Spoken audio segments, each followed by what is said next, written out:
I bought my dad a new truck for his 60th. At dinner, he toasted, "To my idiot daughter buying love with money." They laughed. I smiled and left. Next morning, his driveway was empty. 30 missed calls. The air smelled of gasoline and wet grass. It was 5 o'clock in the morning, October, cold. I stood on the driveway of my parents' house in Rockford and watched as the tow truck slowly loaded a brand new silver Ford F-150. $38,000. I had been saving up for this pickup truck for 7 months, denying myself a normal weekend and a new coat. The man on the tow truck glanced at me quickly, probably thinking I was crazy. Maybe he was right. But I didn't cry.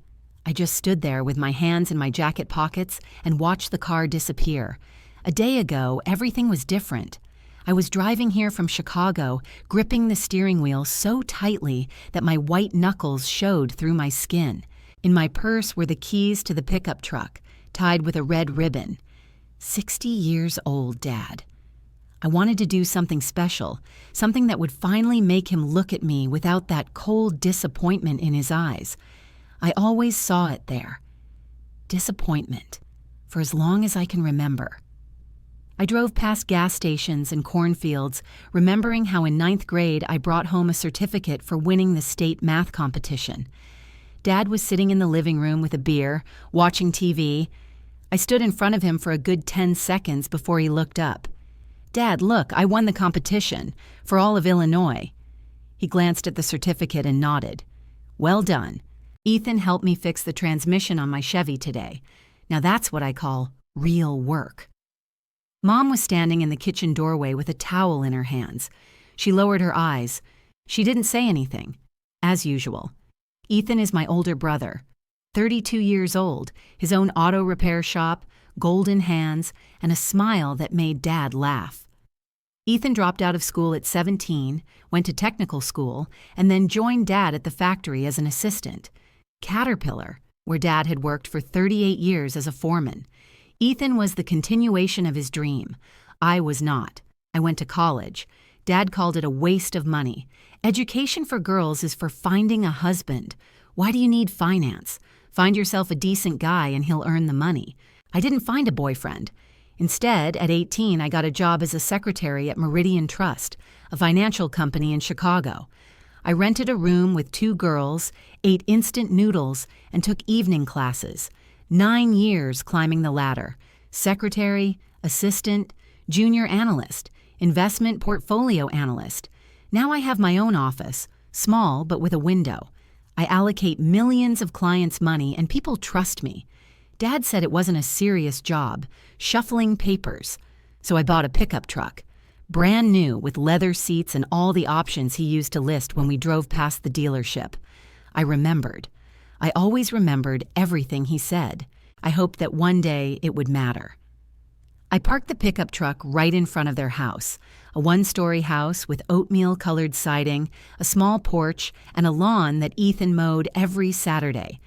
I entered through the back door as usual. Mom was busy at the stove, frying chicken, her signature dish. She works as a cashier at Stop and Shop, where she knows all the customers by name. 58 years old, gray hair that she dyes blonde, and hands that are always red from dish soap.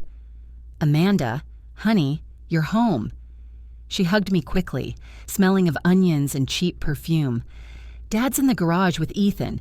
Go tell them dinner's ready in half an hour." I didn't go. I just put my keys on the table. "Mom, I bought Dad a present, a pickup truck. It's outside." She froze with a spatula in her hand. She turned around. "What?" "A new Ford." He always wanted one. Mom blinked, then smiled. Such a tired smile. "Amanda, that's very expensive, sweetie. You didn't have to. But I wanted to. I wanted to see his surprise. How he would finally look at me and say, 'Thank you, daughter.' How proud he would be." The guests began to arrive at 6. Dad's cousins, his friends from the factory, a couple of neighbors. Everyone sat at the large table that Mom had set in the dining room. Ethan brought his wife Kimberly, a blonde with a perpetual smile, and their 2 children. They sat next to Dad, and the children climbed onto his lap. He laughed. I sat at the other end of the table, between a cousin I had seen twice in my life and some uncle who talked about fishing. I waited all evening. I waited for the right moment. Dad was telling a story about the factory, about how he and his team repaired the hydraulics on an excavator in 3 hours, even though the engineers said it would take a week. Everyone listened and nodded. He loved stories like that. He loved being the center of attention when everyone recognized his skills and experience. I listened too. I tried to smile at the right moments. I ate mashed potatoes, which my mom makes with too much butter, but they're always delicious. My cousin, I think her name was Darla, asked where I worked. I told her. She nodded and didn't ask any more questions. After dinner, my mom brought out a cake, chocolate, with white frosting and candles in the shape of the numbers 6 and 0. Everyone sang. My dad blew out the candles and then I stood up. "Dad," I held the box with the keys in my hands. My heart was beating so loudly that I could hear it in my ears. "I wanted to give you something special." He looked at me. Everyone fell silent. I handed him the keys. "They're for the new pickup truck. It's outside." A Ford F-150, silver, with a leather interior. The one you always wanted. Silence. He took the keys, looked at them, turned them in his hands, then looked at me, then back at the keys. His face was unreadable. "You bought me a car?" "Yes." He nodded. He put the keys on the table next to his plate. He picked up his beer glass and stood up. "Well then, to my foolish daughter who tries to buy love with money." Laughter. Loud, hearty laughter. Cousin Raymond leaned forward, holding his stomach. Uncle Clark slapped the table with his palm. Ethan smiled and shook his head, a gesture that meant, "Amanda, you're something else." Kimberly laughed, covering her mouth with her hand. Mom lowered her eyes. She just stared at her plate, her hands folded in her lap. I stood there, not knowing how to breathe. It was as if I had forgotten how to do it. Dad sat down, took a sip of beer, and the conversation continued. Something about fishing, gas prices, the factory finally closing after so many years. Someone asked if the new pickup truck was really outside. Dad nodded. "It is." "I think I'll sell it. I'll buy something more sensible." I sat down. I drained my glass of water. I don't remember the taste. I only remember how my hands trembled as I held that glass. Then I got up again, slowly, so as not to attract attention. "Sorry, I have to go." No one asked why. Dad didn't even look. Mom glanced quickly, opened her mouth, but said nothing. I took my purse and left through the same back door. I got into my old Honda Civic, 10 years old with a scratched bumper, but it's mine. I started the engine. I drove out of the driveway, passing that silver pickup truck. It glistened under the streetlight. 2 hours to Chicago. I didn't cry. I just drove, looking at the road, where the headlights illuminated the white line of the road markings. The radio was off, silence, only the sound of the wheels on the asphalt. I got home at 10 in the evening. The apartment was dark and quiet. I took off my shoes, lay down on the sofa in my clothes, and stared at the ceiling. My phone vibrated at 10:30. Dad. I ignored the call. Then another one. Mom. Ignored. Ethan wrote, "Ami, you're overreacting. Dad was just joking. It was a joke." I locked the screen. I lay there until 3 in the morning. I thought about how many times I had tried, how many times I had bought the right gifts, said the right words, done the right things, and how many times it didn't matter. Then I got up, turned on my laptop, and found the tow truck number. I wrote to the dealer where I bought the pickup truck. I want to return the car, which is not yet registered to the buyer. They replied in 20 minutes. Yes, but there will be a commission, $4,000 in losses. I agreed. The tow truck arrived at 5. I followed it to Rockford. An hour and 40 minutes in the dark, the sky just beginning to lighten in the east. I stood and watched as they took the pickup truck away. The man on the tow truck asked if everything was okay. I nodded. Yes, I just changed my mind. I followed it to the dealership. The manager came out to me with some folders, a young guy in a tie, looking sad about losing the sale. I signed the papers. They gave me my money back minus a commission, $34,000. I got in the car and drove back to Chicago. The phone rang at 8 in the morning. Dad called. I hung up. Then Mom called. I hung up. Ethan called. I hung up. Kimberly called for some reason. I hung up. By lunchtime, there were 18 missed calls. By evening, 30. I turned off the sound and put the phone face down on the table. I sat on the sofa with a cup of tea and looked out the window. Outside the window, Chicago lived its own life, indifferent and vast. I thought that for the first time in a long time, I felt something like peace. For the first 2 weeks, I just breathed.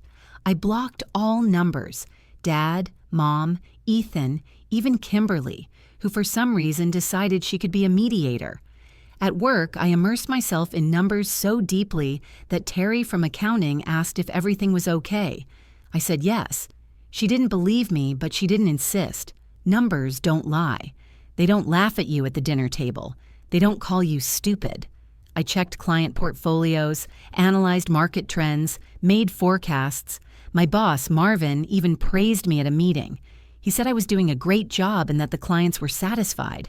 It was nice. Not the way I hoped to feel on my dad's birthday, but nice. In the evenings, I sat in my apartment and watched TV shows I couldn't remember. I ordered Chinese food. Always the same thing: chicken and sweet and sour sauce. Jolene wrote every day. She's been my best friend since I first moved to Chicago.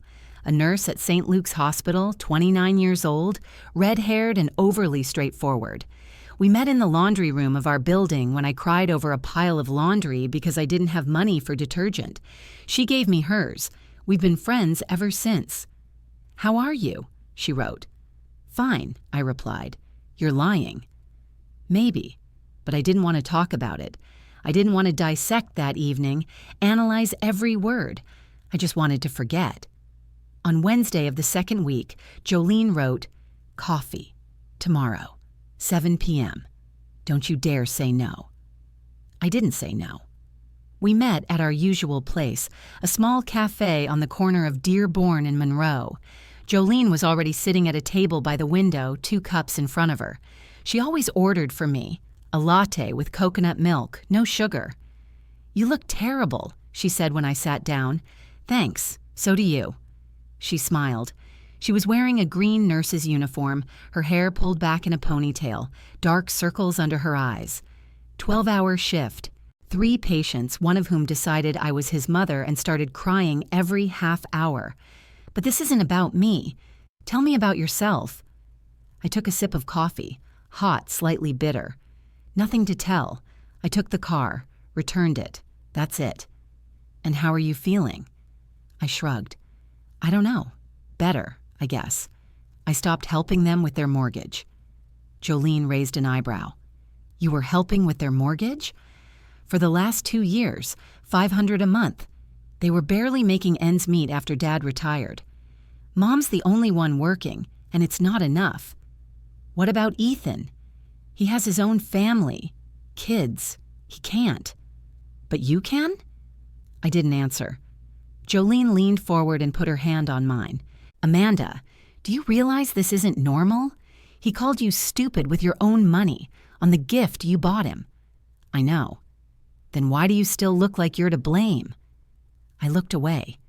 People passed by outside the window, a woman with a dog, a man in a suit with a phone to his ear, a teenager on a skateboard. They were all living their lives, and none of them knew what it was like to try to earn the love of someone who didn't want to give it. "He's my father," I said quietly. "I always thought that if I tried hard enough, he would see that I'm not a failure, that I'm worth something." Jolene squeezed my hand.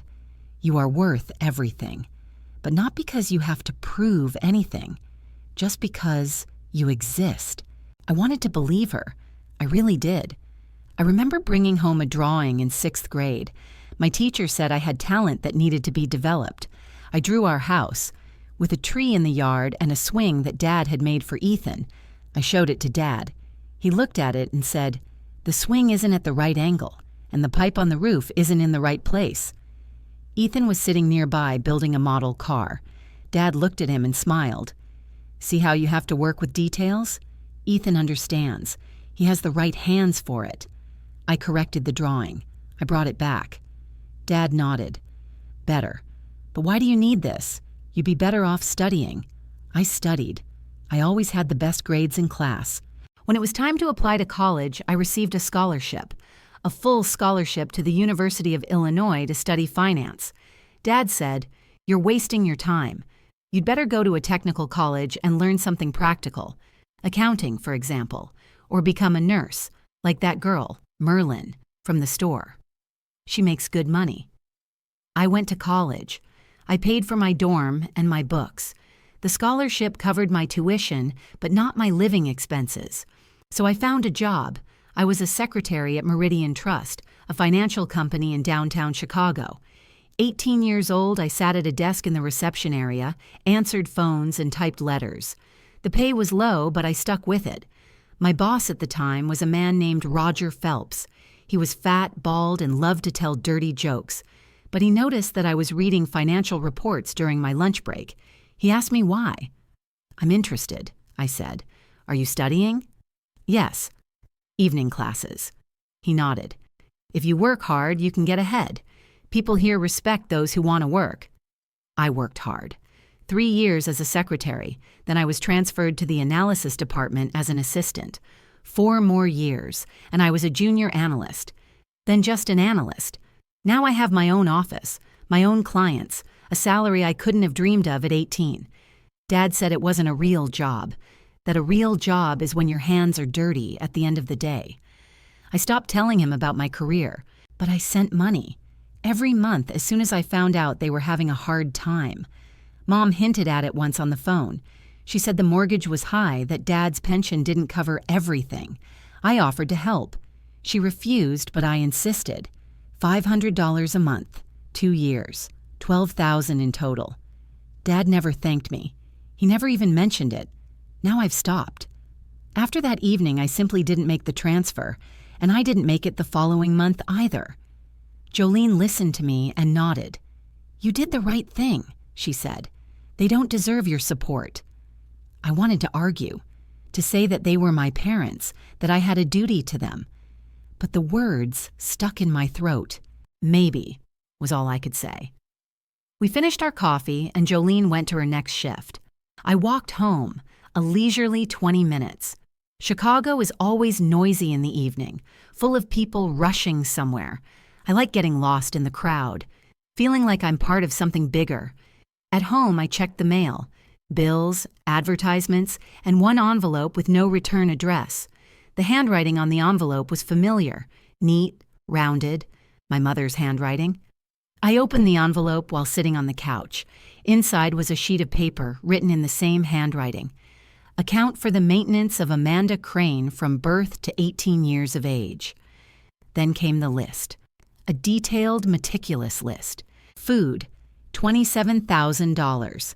Clothing, $12,000. Housing, share of utilities, mortgage, $38,000. Medical expenses, $8,000. Education, school supplies, field trips, $7,000.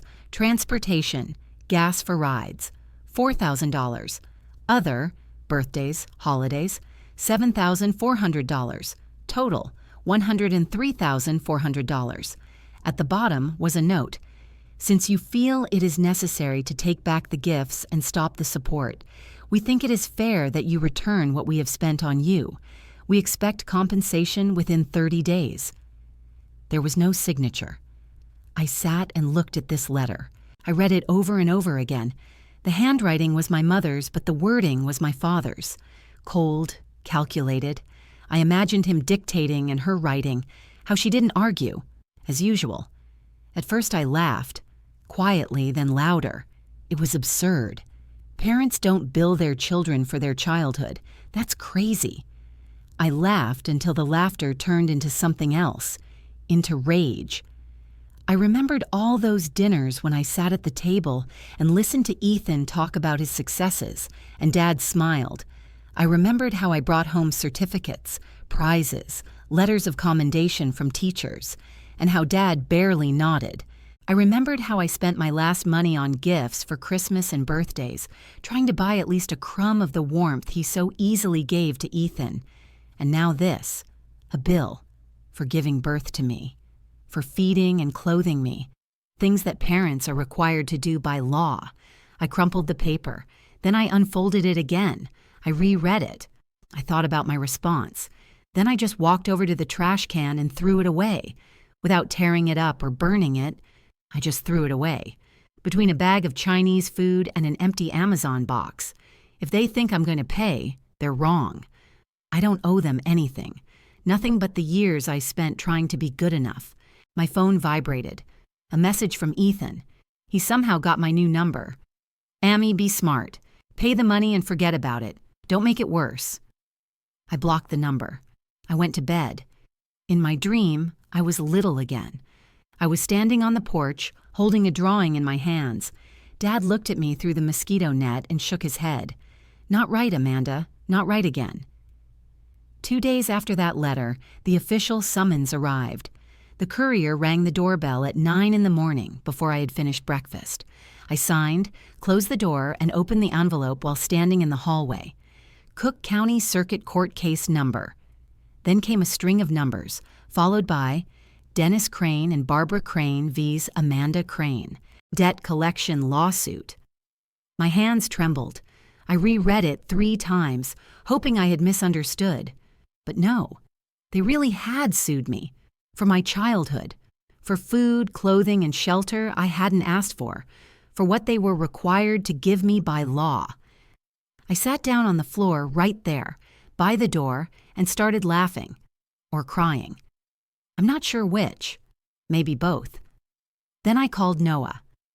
Noah Bridges is a lawyer I've been working with for the last 3 years.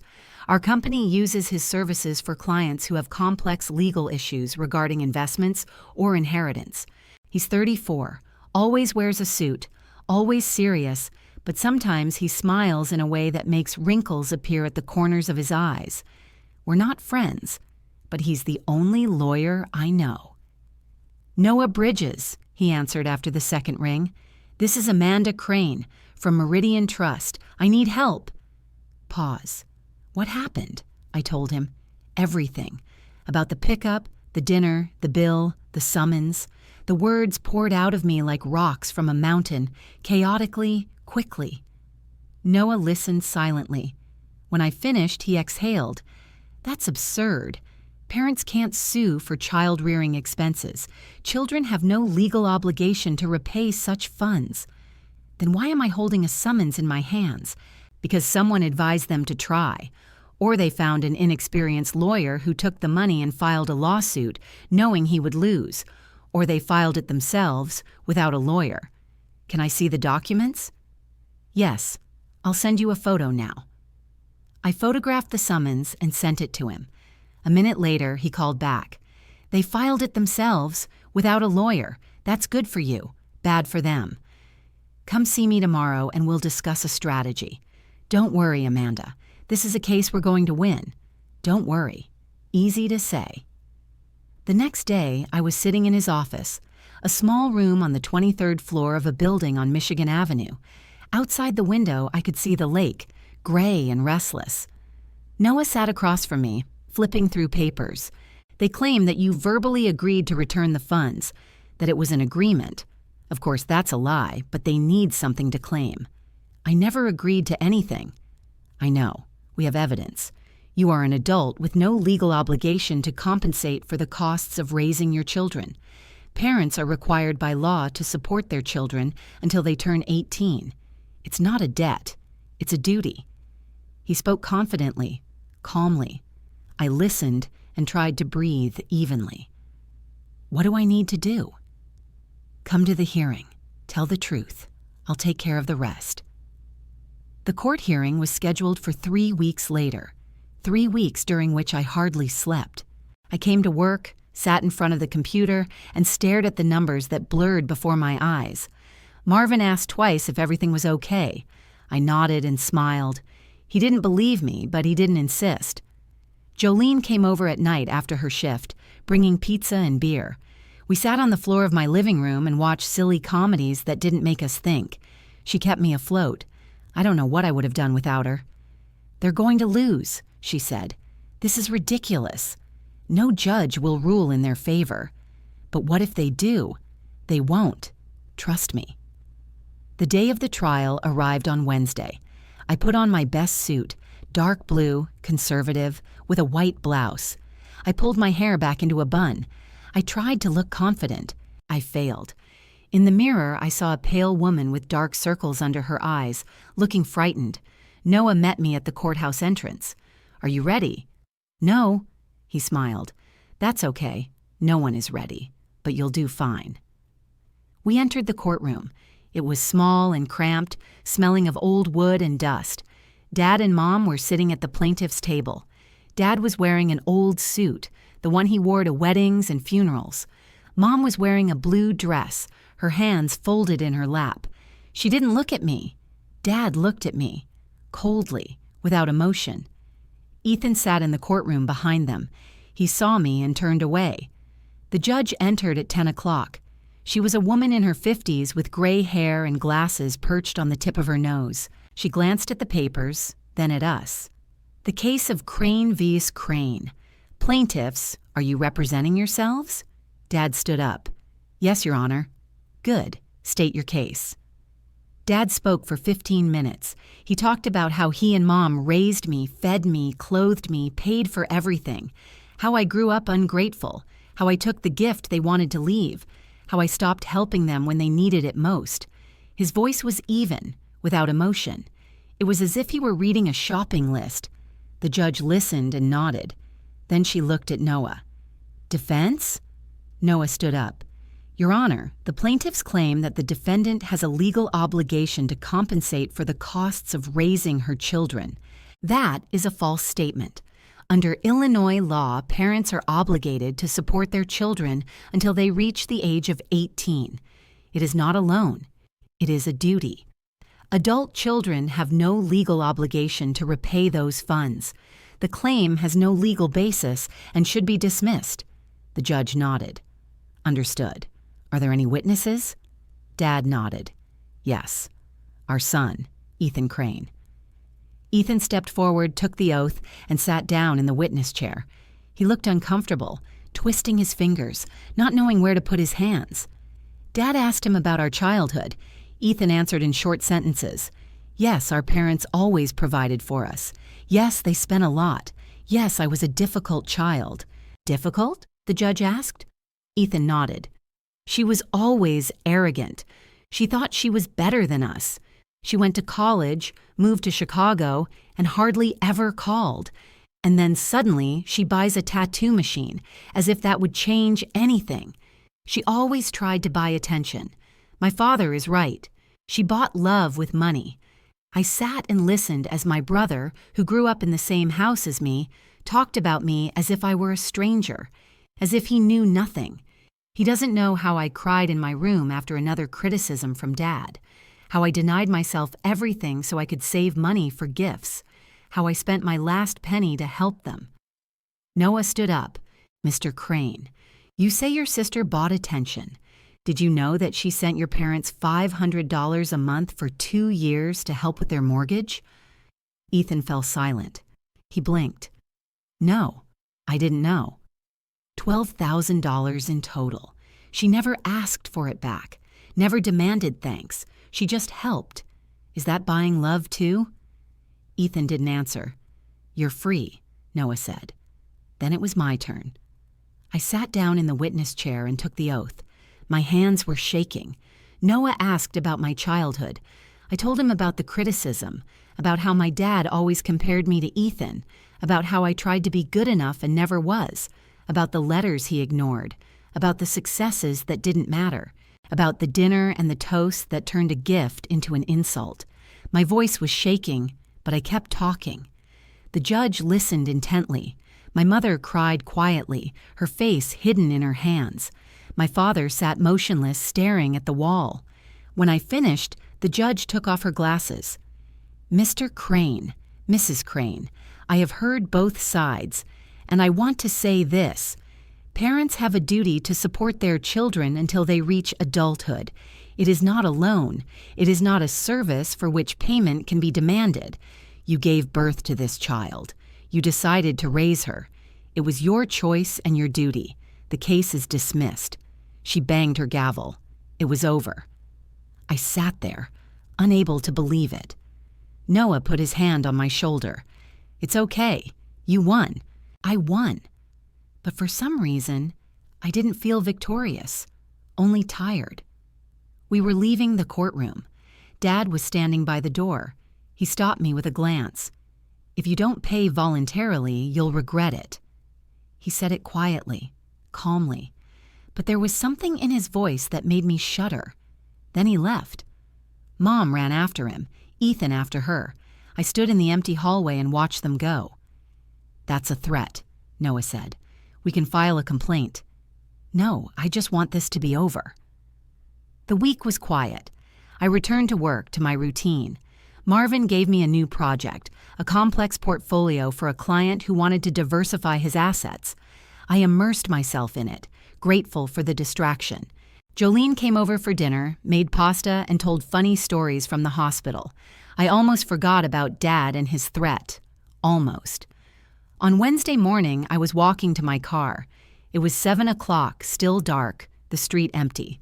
My Honda was in the parking lot as usual, but something was wrong. I walked closer and saw it. An old blue minivan had crashed into the rear bumper. Hard. The bumper was crumpled, the taillight was broken, the trunk was bent.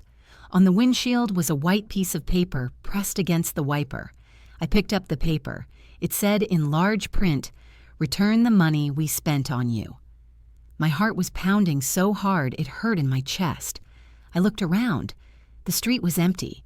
The minivan had no license plates, and the driver was nowhere to be found. I called the police. They arrived 20 minutes later.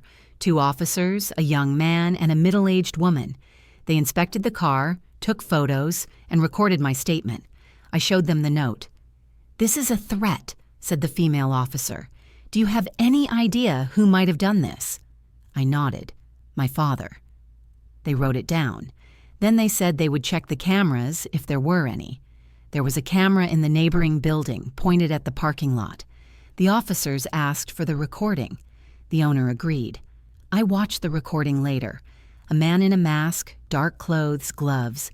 He gets out of the minivan, puts down a note, gets back in, and drives away. No license plate, no face visible. The police said that without a license plate and without a face, it would be difficult to do anything. I understand, but I won't give up. I called Noah. He listened and suggested a private investigator, an acquaintance who works quickly and well. I agreed. The detective found the answers in 3 days. The minivan was rented in the name of Cleveland Crane, Dad's cousin. But the cameras at the rental location show Dad.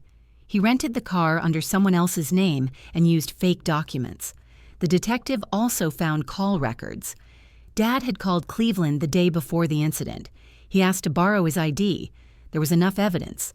I filed a lawsuit, intentional damage to property, threats.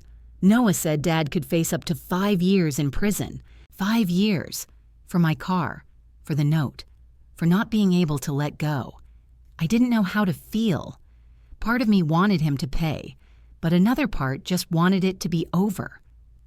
The second trial was set for a month later. This time it was more serious. Not a civil suit, but a criminal case. Intentional damage to property, threats, forgery of documents. The prosecutor said that my father could face up to 5 years in prison. 5 years. I repeated that number at night, lying awake, and couldn't figure out if that's what I wanted. Mom called for the first time in 2 months. In the evening, at 9 o'clock, as I sat on the sofa with a cup of tea, the phone vibrated, and I saw her name on the screen. I stared at it for a long time before answering. "Hello? Amanda." Her voice was trembling, barely audible. "Honey, please withdraw the complaint." I was silent. I didn't know what to say. "He's your father," she continued, and I could hear her crying. "He made a mistake. He wasn't thinking. But 5 years, Amanda." 5 years in prison. It will destroy him. It will destroy us. Please. Mom, I squeezed the cup so hard my fingers hurt. He crashed into my car. He left a threat. He did it on purpose. I know, and I'm sorry. He shouldn't have. But you understand, he's angry. He didn't mean to hurt you. He didn't? I laughed bitterly, sharply. He called me stupid in front of everyone. He sued me. He wrecked my car. And you're telling me he didn't mean to hurt me? She cried louder. Amanda, please, I beg you, withdraw the complaint. He's my husband. I need him. I'm 60 years old. I can't do this alone. Please, daughter. I closed my eyes. Part of me wanted to say yes. I wanted to let it all go. Forget it. Go back to the way things were before. But another part, the part that stood in the driveway at 5 a.m. watching the pickup truck drive away, that part knew that before wasn't good. Before was painful. I'll think about it, I said, and hung up. She called 3 more times that night. I didn't answer. The next day, Ethan showed up at my work. I was sitting in my office checking reports when Terry knocked on the door. Amanda, your brother is here. He says it's urgent. I went out to the reception area. Ethan was standing at the reception desk, his hands in his jeans pockets, his face tense. He looked tired. Dark circles under his eyes, uncombed hair. What are you doing here? I asked quietly so as not to attract attention. We need to talk. We already talked. In court. Amanda, don't be like that. Let's go somewhere. 5 minutes.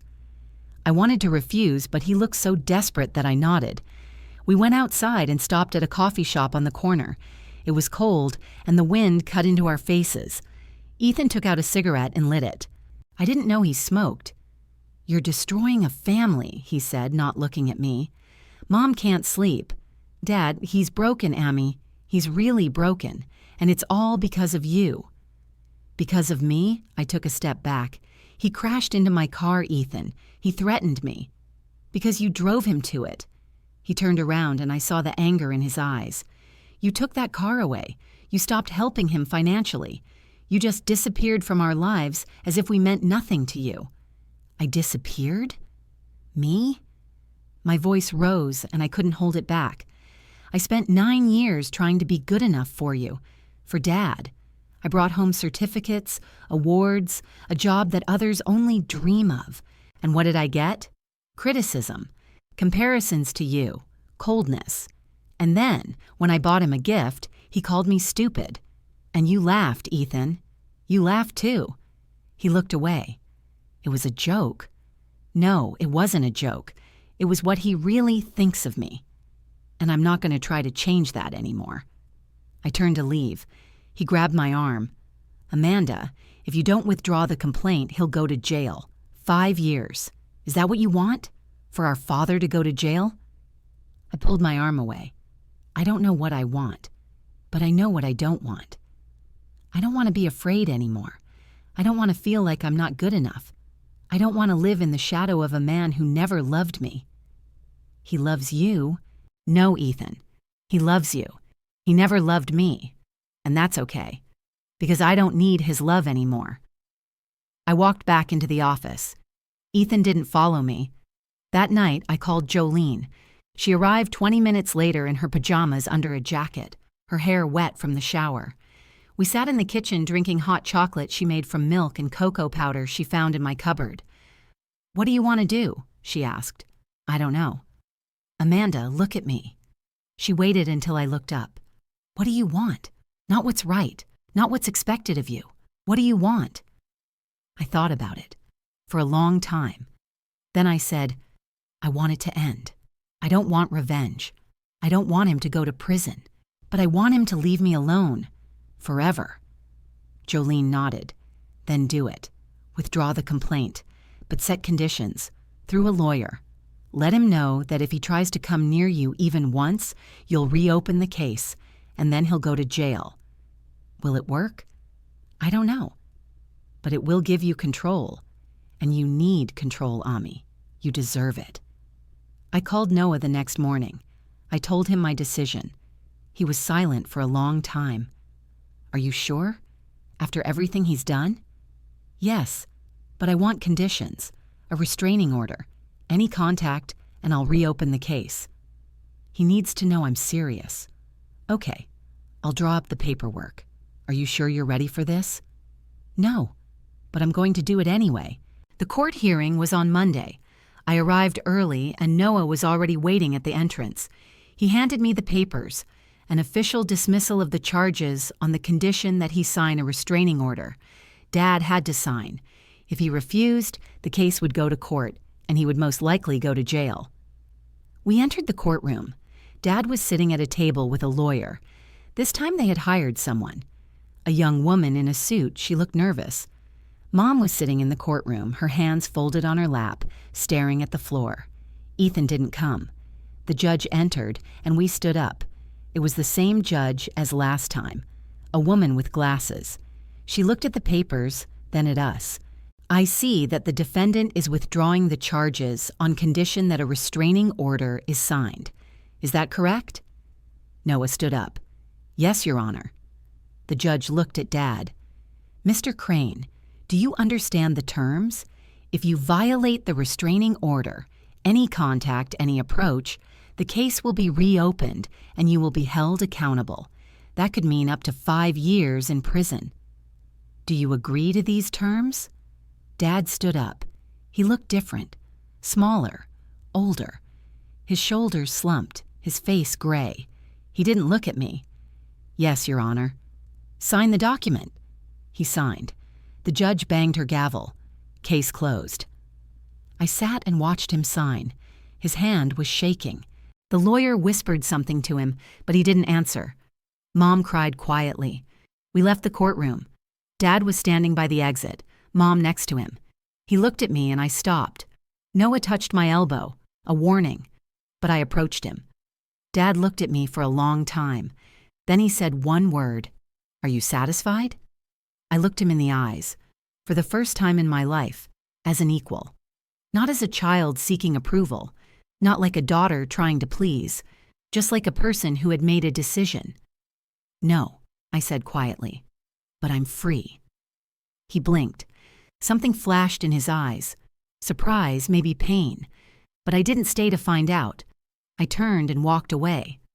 Noah walked beside me. Are you sure you're okay? He asked when we got outside. Yes, for the first time in a long time, yes. I went home and started packing. Not everything, just the essentials. Clothes, documents, a few books. The rest could be bought. Jolene helped, carrying boxes. Where are you going? She asked.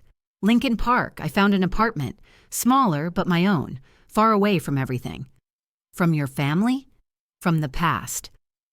The move took a week. The new apartment was on the 3rd floor with windows overlooking the park. Bright, quiet. I arranged my things, bought new curtains, a new rug. I tried to make it my own. The first night I didn't sleep. I just sat by the window and looked at the lights of the city.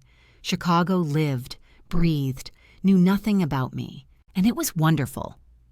The following week I made an appointment with a therapist, a woman named Dr. Elaine Porter. She was about 50, with short gray hair and a calm voice. The first session was difficult. I talked about my childhood, my dad, everything. She listened without interrupting. When I finished, she said, Amanda, what you experienced is called emotional neglect. Your father didn't give you what a child needs: recognition, support, love. You tried to fill that void with achievements, money, gifts, but that never works, because the problem isn't you, the problem is him. I know, I said, but why does it hurt so much? Because you're still a child waiting for your dad to say, well done. And until you let go of that child, tell her that she is good enough just because she is, it will hurt. I cried. For the first time since that birthday dinner, I cried so hard I couldn't stop. Dr. Porter sat next to me, holding a box of tissues. She didn't say anything. She was just there. The sessions became regular, once a week, Tuesday evenings. I talked, cried, got angry. Gradually, something began to change. Not quickly, not easily, but something. Jolene came on weekends. We cooked dinner together, watched movies. She talked about work, about patience. I talked about therapy. We laughed at silly things, drank wine, which I learned to buy not the cheapest. At work, Marvin promoted me. Senior analyst, higher salary, more responsibility.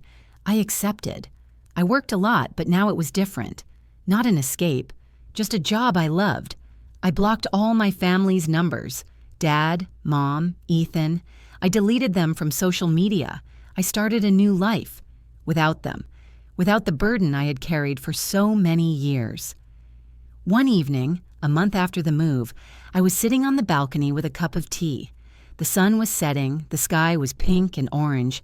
I thought about my dad, about how he looked in court, broken, small, about what he said. "Are you happy now?" No, I wasn't happy, but I was free, and that was enough. My phone vibrated. A message from an unknown number. "Amy, it's Ethan. I found your new number through Jolene. I'm sorry. I just want you to know, Dad is sick. Diabetes, complications. The doctors say he doesn't have long. If you want to see him, now is the time. If not, I understand." I read it 3 times. Then I blocked the number. I put my phone down. I watched the sunset until it disappeared over the horizon. I didn't cry. I just sat there. And I knew I wouldn't go.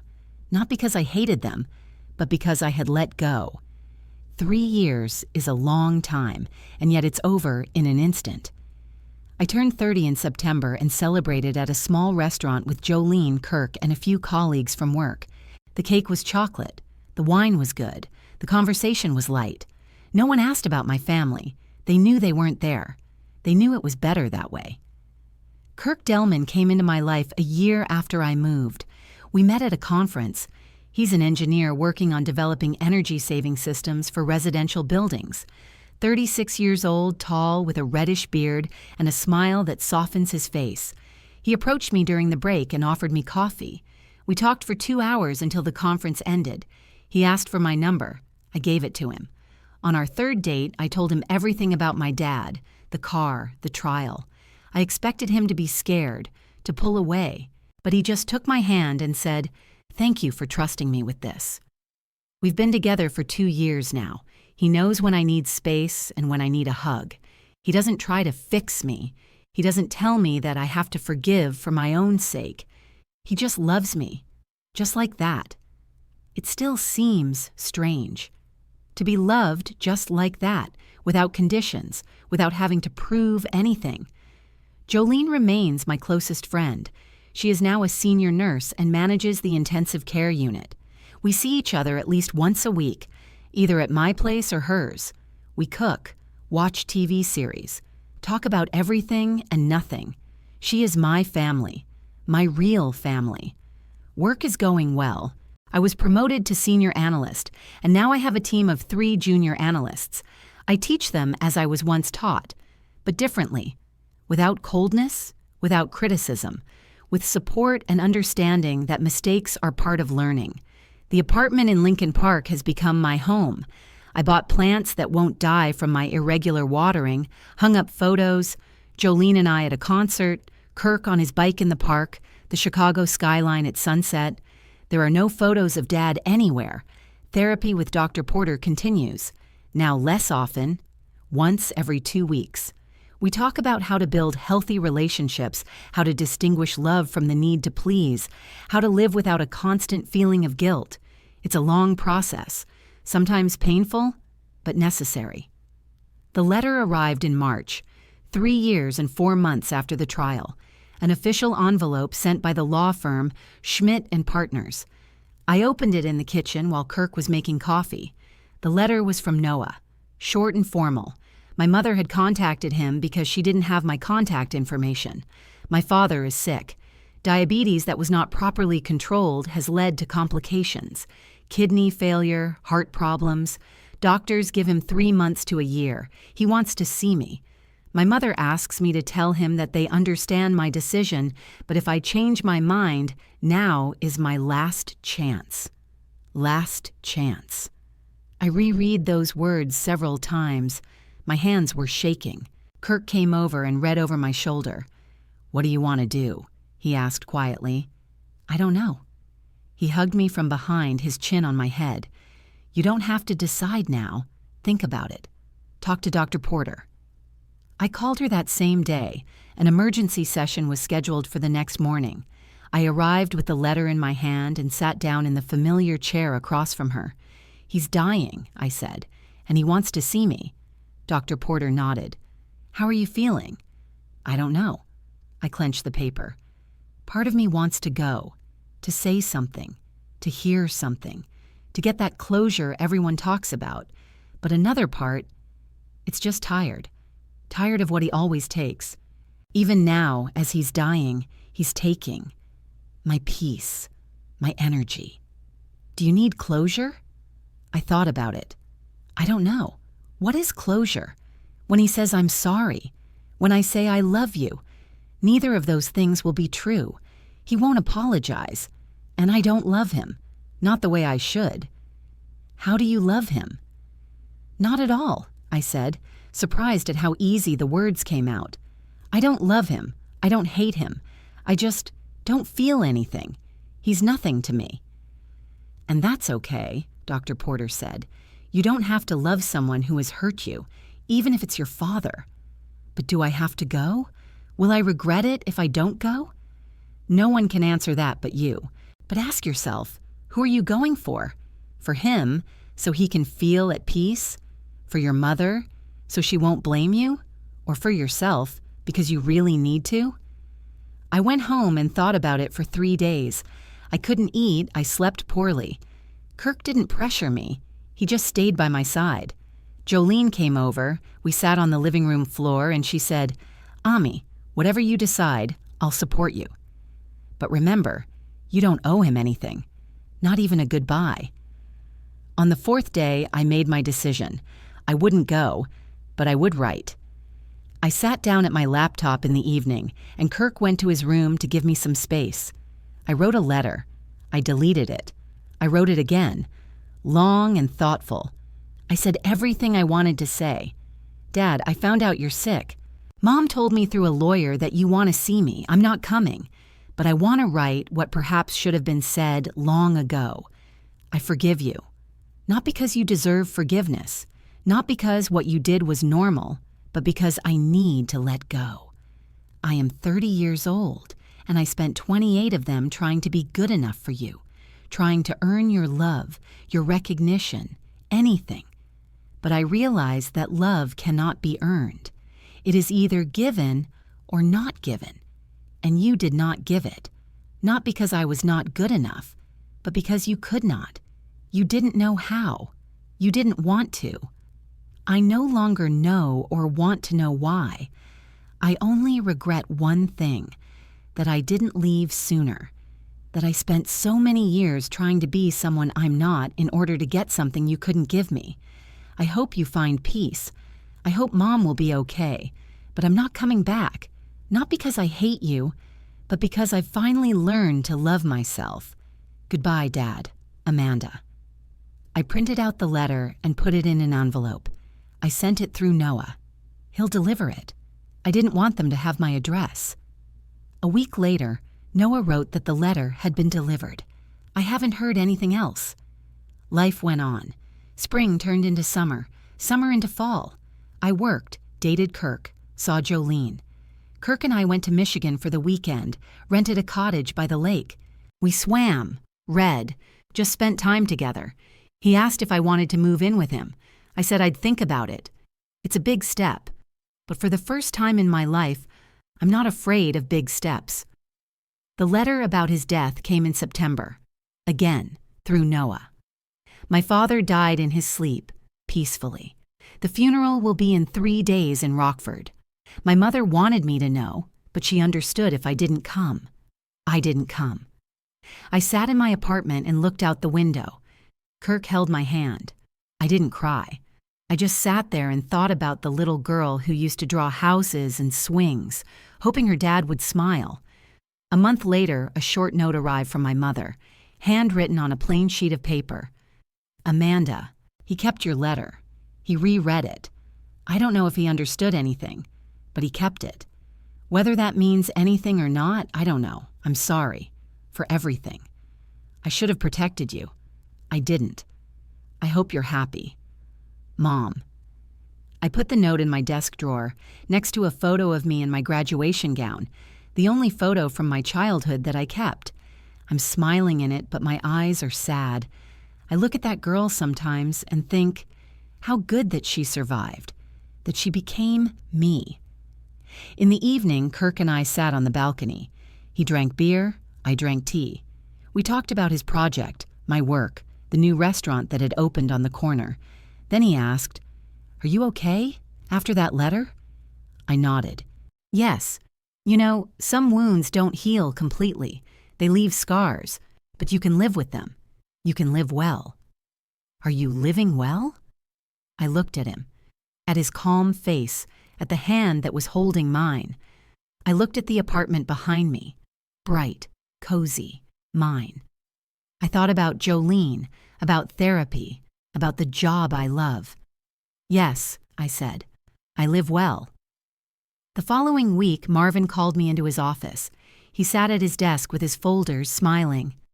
Amanda, I have an offer for you. The position of Director of Analysis is opening up. I want to offer it to you. I blinked. Director? Are you ready? More than ready. The team respects you, the clients trust you. You've earned it. Earned it. That word used to cause pain. Now it just sounded like a fact. Thank you, I said. I accept.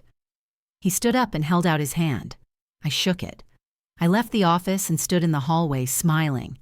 Terry walked by and gave me a surprised look. Everything okay? Yes, I said. Everything's fine. That evening, I sat in my home office checking my email. A letter from a client, a report from a colleague, an advertisement. Nothing special. But I looked at the screen and thought, how strange that life can be so simple, so peaceful. I am no longer the girl who stood on the porch with a drawing in her hands, waiting for approval. Not the one who bought pickups and waited for a thank you. Not the one who measured her worth in diplomas and salaries. I'm just Amanda, 30 years old, Director of Analysis, Jolina's friend, Kirk's girlfriend. A person who has learned to live without the love she couldn't get. Learned to give herself what others didn't give her. My phone vibrated. A message from Kirk. Come over, I made dinner. I smiled, grabbed my keys, and left. Outside the window, Chicago shone with lights. Big, indifferent, beautiful. The city that became my home. The city where I learned to be free. Sometimes I think about my dad, whether he really read my letter, whether he understood anything. But more and more often, I don't think about him at all. And that's the best thing that could have happened. Life goes on. Without drama, without pain. It just goes on, and that's enough.